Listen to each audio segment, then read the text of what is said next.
ارشاد الشباب۔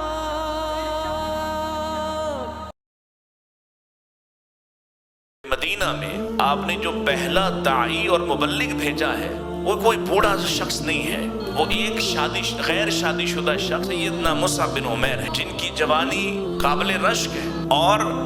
جس وقت وہ اسلام قبول کرتے ہیں اس سے پہلے ان کا تعارف ہمارے ہی نوجوانوں کی طرح کیا ہے، لباس میں اتنے نفیس ہیں کہ جو لباس ایک مرتبہ پہنتے ہیں دوسری مرتبہ نہیں پہنتے، خوشبو بڑی کمال کی لگاتے ہیں، عادات بڑی اور یعنی چوزی ہیں، بڑے بہت زیادہ خاص چیزوں کی طرف توجہ ہے، پہننے اوڑھنے پر بڑی توجہ ہے، ایسی ایسی نفیس عادتیں ہیں اور اتنے مالدار ہیں، گویا زندگی کسی اور طرح سے کسی اور ڈھب پہ گزر رہی ہے، اور پھر اللہ نے یہ توفیق دے دی، اسلام قبول کیا ہے، اور اسلام قبول کرنے کے بعد جو ان پر تشدد ہوا اور جس طرح کی انہوں نے مصائب برداشت کیے، یقین جانیے آج بھی ہمارا جوان اگر ان کو پڑھ لے اور ان کی جوانی کو پڑھ لے، اور اتنے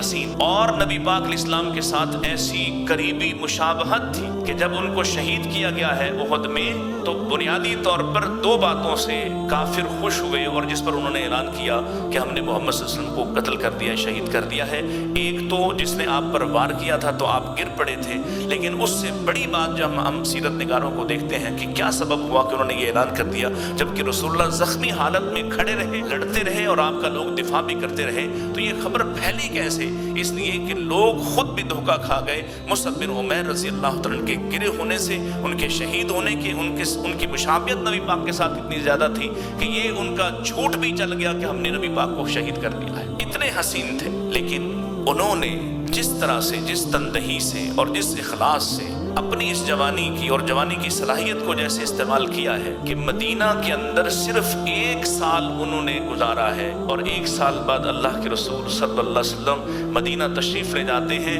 اور پہلے کیا ہے 80-83 لوگوں نے آپ صلی اللہ علیہ وسلم کے ہاتھ پر اسلام قبول کیا تھا، جو بیعت عقبہ ثانیہ ہے، اور اگلے سال جب آپ جاتے ہیں 1 سال مصعب نے ان کے ساتھ گزارا ہے، اور حالت یہ ہے کہ اب کوئی گھر خالی نہیں تھا جس میں کوئی نہ کوئی مسلمان